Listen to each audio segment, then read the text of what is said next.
So first what I want to do is I want to introduce an incredible guest who has an amazing life story and bio, and she's a wonderful WOAMTEC member of, I believe, 3 chapters? Yes. Okay. 3 chapters in the nation. Please welcome to the set Deanna Piros. Thank you so much for being here. It's a pleasure. I'm excited. I am too. Well, tell everybody a little bit about who you are and what you do. I love her 60 seconds has probably got to be one of the best 60 seconds I've ever heard, because she really captivates everybody in the room. It goes fast. I was launched, not born, in Cape Canaveral, Florida, so I'm a Florida native. Went to high school here locally in Central Florida. After high school, I went and joined the Army and was served for 2 years in the active Army, traveling to South Carolina, Washington State, down to Honduras for a little stint. I was in a Black Hawk unit. Loved it, had a great time.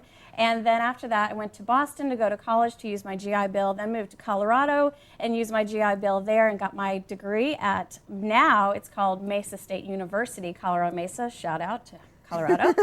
And then after that, I started my career almost 20 years ago in journalism. Started as a reporter in radio and television, had my own... She's making me nervous. No, you're awesome. You're doing great. It's been a long time. And then I had my own nightly DJ show. I was a rock station DJ. I had a show from 7 to midnight through the week, which was a great deal of fun. Then decided to bring back my roots back here to Central Florida, thinking I'd start a family and continue my career. Became a reporter here, and then I was the spokesperson for the sheriff's office in Seminole County on television. So I started behind the camera, then I was in front of the camera, a whole different viewpoint. Here's something that you probably don't know. Jeff did the exact same thing for Altamont Springs when he was with the Altamont PD. So you two have something. He was a PIO. We're together. You have something in common. Shout out to my wonderful husband who is filming us today. As well, Tanya, I might as well give you a shout out too, because she's the one that's going to be live chatting with you, which is awesome. So was that your hand waving in front of the screen? Is that what you did? Okay, there you go. So that's amazing how you've done so many different things. How did you end up in branding, and what's Grab the Goods? Grab the Goods is a company I came by the grace of God about 3 years ago. I felt like I had accomplished all my dreams as a career in journalism and PR and marketing and working in all the mediums. And I was ready to settle in. I got married and I thought, great, I'm going to be a wife and a mommy now. I'm good to go with my career. I'm done. Lo and behold, my husband wound up having a heart attack, open heart surgery, 5 bypasses, and bam, here I am. Mother of a toddler and not knowing what my next step is. That's challenging. That was hard. Because I know a lot of people are going to talk today. You're going to talk about branding, but I know Diane and Kevin are going to talk a lot about what do you do in life transition? You know, what do you do either when you need to, stop and look at, hey, my life stinks right now and I need to make some positive changes, and a lot of people do that with New Year's resolutions. They're going to start looking at, okay, what kind of changes do I need to make in my life to help me reach our goals? You know, I'm sure that there's somebody that's out there that knows that there's something that they should be doing, that knows that there's something that they should be accomplishing, but they want to make sure that they're not doing that. Why aren't you doing that? Why aren't you making that change? Why are you letting that one thing hold you back? And so I think it's interesting that the 2 guests that are following you are going to talk about life in transition, but you actually experienced life in transition. And it took me a lot of tears, because you have to surrender what you think was your next plan, which was, my next plan was to be a stay-at-home wife and mother and have my husband run his business and me help support him. Instead now it's, I had to take the lead role. And that was a real difficult transition for me, and a long surrender talk with God as well. I think, I don't want to give this up. Please don't make me go back. I'm done with my career. I'm happy with what I've accomplished. But I think oftentimes God says to you, but there's more I need you to do. Absolutely. You know, I'm so glad that you said that, because I am a woman of God, and I do believe that we are not in control. God is in control, and His plan is so much bigger than us. And I know that had to have been tough for you, but also for your husband, because I know that, my husband and I have gone through transitions, and when you're going through transitions like that, there's a lot of psychology that comes into play that you all need to emotionally work through and work out. So you had to step up and take care of your son, and your husband had to get well. How is he doing now, by the way? Well, he's had a few more heart surgeries and some more issues, but he is on track, and he's working out, and he's doing what he needs to do to get his health back on balance. And then he's stepping up with Grab the Goods. He's here today. I know he is. And I'm so glad to see that you're happy and healthy, and you're not in a wheelchair or walking with a cane. So God does have a plan for you too, which is awesome. So so now you have to do something different. How did you start Grab the Goods, and how did you make it through that transition? You know, with a lot of tears and with a lot of faith, what brought you where you are today? Well, again, it was definitely a God moment where I was in the right place at the right time. And the owner of this company, it's a 15-year-old company. It was under a different name called Orlando Business Card Exchange. Met him through the Christian Chamber, and he had just had his lead salesperson quit her job, like a week before. I walk in, the president of the chamber says, you need to meet her. She's been doing marketing for 20 years. I think it might be a great fit for her. And I thought, absolutely, I can use my marketing experience, the 20 years I have that I've learned in the marketplace on how to do your 5 steps of marketing. Now I can use this to build my own business. So I actually had to do some rebranding with this company a couple of times. So don't be afraid to rebrand, even though you think you might have a perfect thing in mind. You might need to rebrand, which I did this 3 times. So Lord willing, this is it. Okay, but I want to stop here for just a second, because you not only rebranded, but you came up with a great name with a great logo. You worked with a graphic designer to help perfect that brand. And I want you to just tell everybody, tell our audience how you normally introduce Grab the Goods to get people to remember, because I think it's it's profound, because when people sometimes stand up and they say, hi, I am so-and-so with so-and-so, if it doesn't have a punch, if it doesn't have that kick, if it doesn't make people laugh, they leave and they don't remember so-and-so. Well, mine is, hi, I'm Deanna Piros with Grab the Goods. Grab me, hold me, take me, use me. Pause on that for a moment. The whole idea with Grab the Goods boards is that you walk up to the boards, you grab the cards, you take a hold of the business, you then hold the card so that if you don't need the business today, you don't need to use it today, then tomorrow you actually use their services. So when you're up on my advertising boards, my goal is for your business to get grabbed, for them to grab the goods that you have to offer, grab the discounts that you have, grab the service, and definitely use your services in your business. And I think it's brilliant, because in your 60 seconds, you're like, whoa, everybody says, what is she talking about? And then when they realize, and you always have a board there, you're great with that when it comes to marketing, because you take your boards to every luncheon, and most people would not take the time to do that. So she takes her board to every luncheon, and you always then pick up the card and say, this is what I'm talking about. And it makes people realize, instead of just superficially standing up and saying, hi, my name is so-and-so, and I do so-and-so, it makes people realize who you are and what you're trying to accomplish and what you're trying to do. So kudos to you. I taught marketing and business classes at a university for many years, and I can tell you that is you're building a strong and powerful brand, which is exciting. Thank you. I had to make a few changes, because I had originally thought that I would call it Take Me Orlando, but then I was having to buy hundreds of websites. Take Me Tampa, take me, because my eventual goal is to franchise this to another WOAMTEC market around the United States of America. And I thought, I've been using my tagline, which was Grab the Goods. Take Me Orlando, and it was Grab the Goods. So okay, how can I save a lot of money and still effectively message?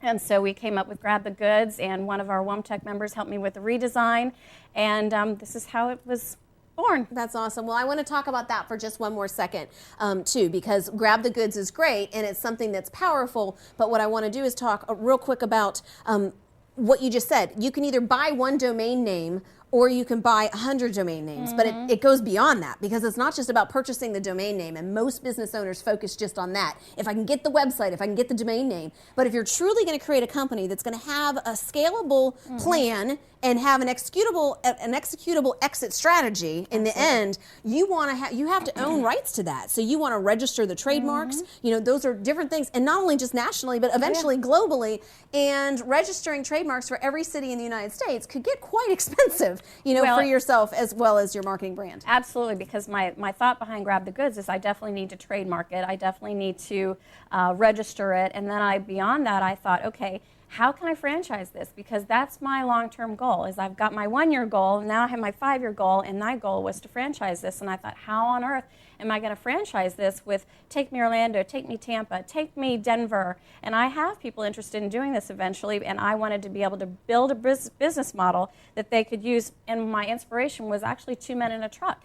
It was started by a woman, and I thought, okay, she's franchised this around the United States, and now you go to 2 men in a truck, and you have the drop-down menu of all the cities. And I thought, that's what I need to do. Okay, that's smart. My guess is you probably watch Shark Tank or Undercover Boss, too. I did. I'm addicted to both of those shows. Okay, just guessing, just a wild guess there. Okay, so let's talk a little bit about identifying your brand and finding your demographic, because this is something that I think too often not enough people spend time analyzing analyzing, and sometimes they just start their business because they have a passion or they have a product or they have a service, but they really haven't thought through it. You know, I can tell you that the majority of people I talk to don't have a marketing plan or a business plan in place. And yeah, you may hear it's important, but you know what? You like to do photography, you have a passion, you have a skill. Let's just start doing photography and let's create a package without thinking through all of those pieces. But it's important because if you start off one way, okay, and then realize, whoa, I didn't analyze my cost of goods enough, or realize I need to make more money because this isn't going to be, a lot of people don't think about all those things. It's really hard to rebrand what you've already started because you've already gotten a following of a certain demographic, if that makes sense. So tell us some of the things that you want to look for. Like if somebody's watching, I don't care what level of business that you're in. If you're watching right now, what I want you to do is I want you to analyze where you're at right now, analyze where you want to go. You know, if you want to be the type of person that's going to attract Old Navy customers, or you want to be the type of person that's going to attract Neiman Marcus customers. Those are all different things. So we really want to analyze what you're doing there and how you can attract the right type of person and how you may need to reposition yourself in the new year to make sure you're doing exactly what your intentions are and what you're planning. So the first thing that you think that they need to look at is what? What would be the first step? Well, it's a 5-step process, so high five. Okay, high five. High five. I want you to think about the 5 steps, because if you're not doing the 5 steps of marketing and you launch a campaign without actually doing the research, because there is research and you've got to do it in order for your business to succeed. And I don't want you today to waste any money on advertising before you do these 5 steps. So first, we're going to talk about your target audience, which is your demographic, your age group, your sex, your life group. All of these things you need to take into account. So step 1, let's talk about the age group. What do you think the age group of this is? Kraft mac and cheese. I don't know. Tanya, is anybody answering? If they're on Facebook, what I want you to do, if you're watching right now on Facebook, I want you to guess, because we may be giving away some prizes. So tell us what age group. My guess would be, I don't eat Kraft macaroni and cheese anymore, okay? Because it is a carb and my trainer would not approve, but my kids love it. It's comfort food, especially for children. So my guess would be it would be children. I would say your age group for this is going to be ages 2, because we are actually eating solid foods. We're 2 to 10. And one of the things they say from the back of their cardboard box, it says imported from your childhood. I have been addicted to Kraft mac and cheese since I was a young child, and I still love it. Is it the cheesiest? It says it is, but I don't think it is. I think there are other brands out there that are the cheesiest, but that's what they've been standing on all these years. But they started their marketing with a very specific child age group. So you need to be very focused on what is the age that you want to reach. That's very important. Next is we need to talk about sex. Not that kind, but the boy or the girl, or the man or the woman. This is Lightning McQueen. My son fell in love with this at age 2. So they've been marketing to my son since he was 2, but this is a boy product.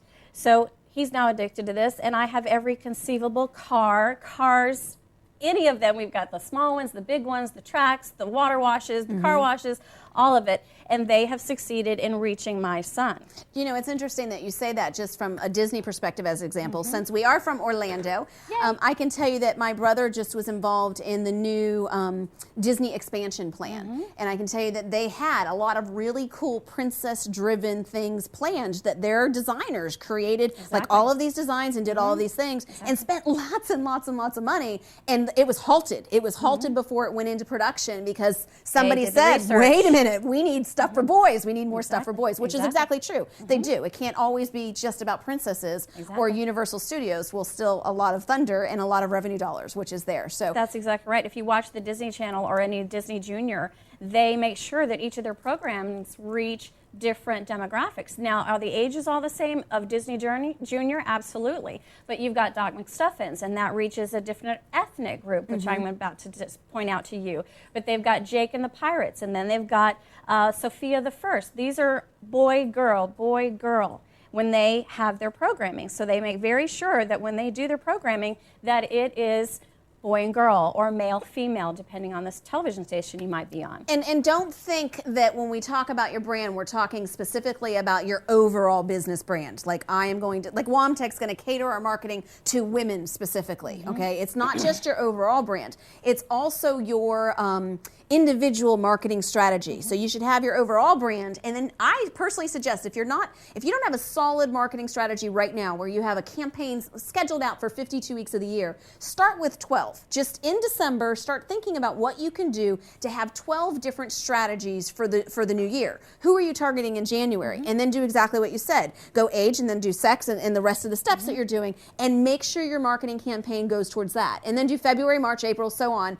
So you have 12 different strategies throughout the course of the year. Most businesses, they wake up January 1st and they wait for their phone to ring. You know, they wait for somebody to call them. They may do an e-blast or something like that, but they don't have a methodical strategy for reaching their goals, which is important. Now, you mentioned ethnic backgrounds or origins. What do we have to take into consideration with that? Well, let's take radio, for instance, which I used to work in. I worked at a news talk radio station. I also worked in a Cox radio group, and in that group we had several stations. We had a classic rock station, we had an R&B station, we had a country station. All of these reach a different ethnic group. If you have a Telemundo, who are you reaching? If I'm talking R&B and I'm talking Marvin Gaye, who I love, who's going to be their ethnic mix typically? Where are they? And you don't have to get locked into it being 100%. You could have, like we were talking about sex, you can have a 50-50 split. When I worked at the news talk station, we had a 50-50 split with male and female. So don't get locked into thinking that your product or your service is only going to appeal to one group, one ethnicity, but at least be focused on where you're going to spend the most of your marketing dollars and who are you going to target, whether it's 65%, 35%, or 50-50, or 100% male. Duck Dynasty. I don't know about you, but that doesn't really do it for me, but I would say that there's a lot of women out there, but I guarantee you that their higher marketing techniques for Duck Dynasty are going to be the men, because they're the ones out there for hours hunting duck in the cold. No thanks. Right. Well, and it's the women that are watching it are probably watching it because they're sitting next to a man that's watching it. So it's kind of like the goal is making sure you have that strategy. So we need to keep moving on. Absolutely. So the next thing would be the life group. Your life group. We all need auto insurance. All right. So we've got Allstate, we've got State Farm, we've got Geico. But who is this life group? What auto insurance company is going to pick me up, an Army veteran? USAA. Oh, go Tanya. Woo! She got it. That's right. So this is a life group. A life group is a particular group. It could be a religious group. It could be a life group like veterans. It could be anything in terms of a group of people that get together because they have one common thing in common. I think that's awesome, and it's a great way to create that spirit and that morale and just bring things together, but also pique people's interest just by seeing camouflage. You know, Absolutely. that's going to actually trigger something. So, and then what would be the next one? The next one would be your income level. I'm not going to advertise to a Prius owner Rolls Royce. I have a totally different marketing campaign in mind, and also a different life group as well. You know, you're looking at a Prius owner, they want to be green, they want to save the environment, where a Rolls Royce owner, let's talk about money, let's talk about the gas they're going to be spending, the emissions, things of that nature, but we're going to target them entirely different. I'm going to have a marketing campaign that's entirely different from Prius to Rolls Royce. So think about who you want to target. What is their income level? That's very important to know when you think about your branding and your marketing, because the NASCAR crew, the NASCAR attendee is not going to be the same person that's going to be at a high-end fundraiser. You've got to focus the way you do your brochures. Everything has got to be targeted to that income group. You know, and in the beginning I mentioned going after whether or not you want to be Old Navy or Neiman Marcus or something like that. And I think one of the things that's really important to address is following the lead that they're creating. These companies have people, they have psychologists and advertising teams and people that are not only very educated, but spend thousands upon thousands of dollars to analyze how to get that market share. So if you want to go after the Rolls-Royce clients, then study the Neiman Marcus, the Tiffany's, the Rolls-Royce, the Louis Vuitton, and follow their lead with your marketing and your branding and the things that you're creating. Sure, borrow some ideas. Absolutely. Another thing to think about is your location. I am not going to sell this in Ohio State. I am not going to sell this in Miami or Tallahassee. But where am I going to sell this? Gainesville. Gainesville, Florida, go Gators. So you need to be thinking about your location. Where do you want to market? Real estate agents are a perfect example. They pick areas where they want to farm, which is an area that they know, love, have traveled. They get it. They get that location. They're not going to do as well if they move out of the county that they know or out of the city that they know. Right. So if you have a lawn service or if you've got a pool service company, you've got to be thinking about the location. Where are you going to do a direct mail piece? Where are you going to do an outdoor event and set up a tent? So definitely be thinking about where are you located, where is your business, and how can you service that area. Okay. So that's a key factor in your targeting. And this can is you still get the all same target. supplies? Because let's just take that exact example that you just gave. My mom started supplementing her income by making aprons. So this is like a really small business, somebody that's trying to supplement their income and make extra money. Well, I gave her the idea of coming up with sports aprons because I said people will buy it, especially if they tailgate or whatever, do it. And she's having the exact same challenge. She can't find, Tanya wanted one in Tennessee. She can't find the Tennessee fabric because Joann Fabrics only sells Tennessee fabric in Tennessee. So as a business owner, you may run into struggles not being able to fulfill your business plan if you can't get the supplies and the materials that you need, not only the demographic to tap into, but the supplies that you need to run the business wherever because of location. So it's a catch-22 side. Absolutely. So the next thing that you have down here, you've got season. I think that's really important too. All right. What time of year are we going to be able to sell this? Tanya, does anybody on Facebook know? I think we can all guess October, November. Absolutely. Time to make pumpkin pie or to carve the pumpkins. But you are not going to be able to sell this same pumpkin at the same time you're going to be able to sell this. February, the month of love, hearts and candies. You've got to be thinking about your product, your service. When is your best time of year? And I'm not just talking about a seasonal product. I'm talking about pool service companies. There is a certain time of year where you're doing a lot of business, or if you're a lawn service company, your peak time here in Florida is going to be during the summertime because the rain is coming and the grass is growing. So, and then you need to be thinking 3 months in advance of where you're going to do your marketing. You've got to always be thinking with your marketing 3 months in advance. Don't think when June 1st hits that you're going to steal the marketplace with your company. You've got to do it 3 months in advance. So that's another thing to consider when you have a seasonal business. Okay, that is such an accurate statement and so very important, and it's the same true for accountants and, even cosmetic surgeons, because people are most likely not going to have cosmetic surgery in November or December right before the holidays. Exactly. They're going to do it in different times. So that's the importance of having a strong marketing plan and a business plan and knowing what you're going to do. Instead of being reactive and reacting to what gets sent your way, having a plan and being proactive so you are in control of your business. So I know you have a lot more to share. Unfortunately, we're running out of time. So I'm going to ask, can you come back and share more with us? I would love to. I've got more props. Okay, you've got more props. So we would love to have you back. And I know that she's going to be speaking at some of your chapters. If you are a director and you're watching online, she is willing to speak at a chapter meeting near you as well. So look her up on the WOAMTEC website. Facebook her if you want. How can they find you? At grabthegoods.net or on Facebook at Grab the Goods. Okay. So look us up, and I'm actually giving away this 5-step marketing plan. If you will go to my Facebook page on the Grab the Goods and message WOAMTEC Live today, I will send you this $175 value for free, and it will give you step-by-steps on how to do your 5-step marketing plan. So you are ready for January 1st. That is awesome. Thank you so very much for being here today. It was my here. pleasure. And happy holidays. Happy New Year. Thank And I you. look forward to seeing what happens with you in 2014. I'm looking forward to it. Yay.